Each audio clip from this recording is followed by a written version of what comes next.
For industries making a home along one of the nation's inland waterways, the search for streamlined operations can be hard to find on such an unpredictable road.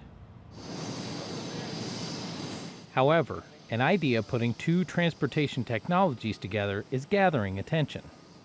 The new practice, dubbed Container on Barge, puts two transportation streams together in an effort to move goods more efficiently and cost-effectively from place to place. Is container and barge in our future? It would definitely relieve some of the strain on our transportation system if those goods that come in from overseas could, come upriver to Kansas City, to Chicago, to St. Paul, to Pittsburgh.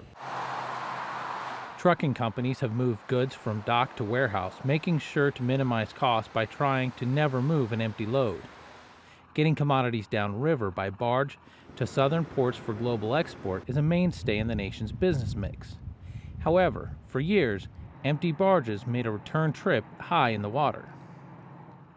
Starting in 2007, inland waterway organizations started experimenting with maximizing the cost of a return load by putting containers on barges traveling to ports upriver.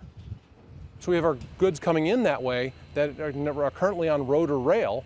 They come up the river, and then outbound we have grains, we have some of the exports. It would be a tremendous improvement, and in benefit to the, our economy and our environment, because we've taken, goods to the most economic, efficient mode of transportation. The Inland Ports, Rivers, and Terminals Association touts an environmental benefit to this new navigation technique. If fully implemented, officials say container-on-barge shipping has the potential to reduce greenhouse gas emissions by reducing traffic on the nation's interstate system by as much as 875 semi-trucks per lane per day. Container-on-barge carriage has received a warm reception in the Port of New Orleans. Grants, subsidies, and Department of Transportation funds have flowed into one of the busiest ports in the country to support startup operations for the young shipping method.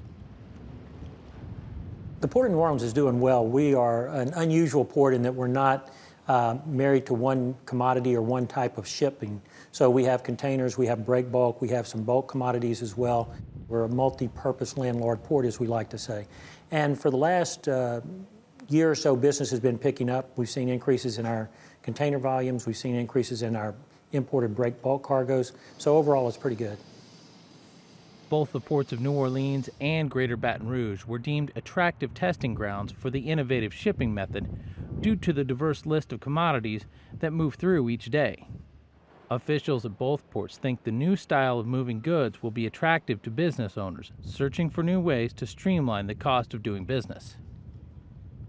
A lot of major retailers and a lot of major shippers are very concerned about their environmental impact, and barge transportation uses a lot less fuel. It keeps trucks off the highway. There's no idling time, so to speak, so it's much more environmentally friendly and leaves a smaller carbon footprint. While moving more goods on the river and less over the road is attractive to some businesses, there are others who point out a less than predictable timetable as a major deterrent for container-on-barge shipping.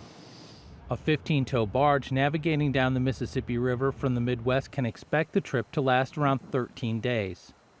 Once the goods are loaded onto ships, up to 30 additional days are added to the schedule for the goods to reach their global destination, bringing the travel time to over 40 days.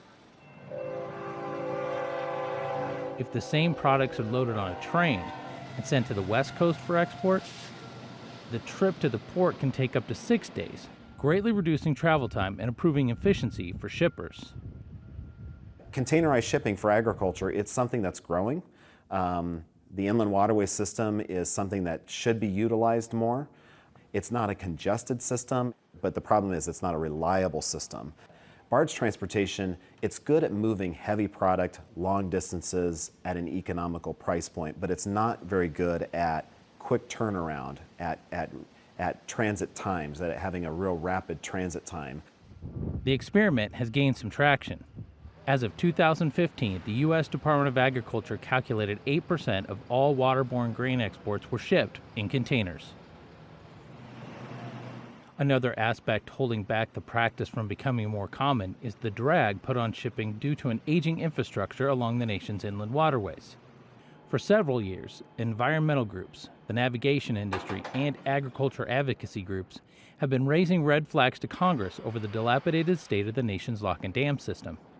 The unlikely bedfellows hope to get politicians inside the Beltway to shake loose appropriate funding before a catastrophic failure occurs with a devastating economic outcome.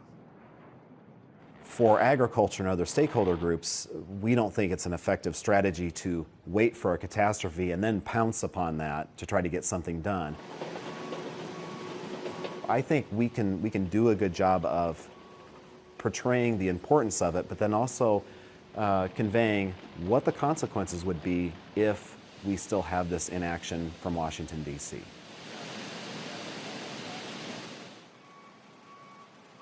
While the details are sorted out on infrastructure improvements, shippers and retailers wait for the right confluence of cash and containers before moving further ahead with a new shipping strategy. For Market to Market, I'm John Torpy.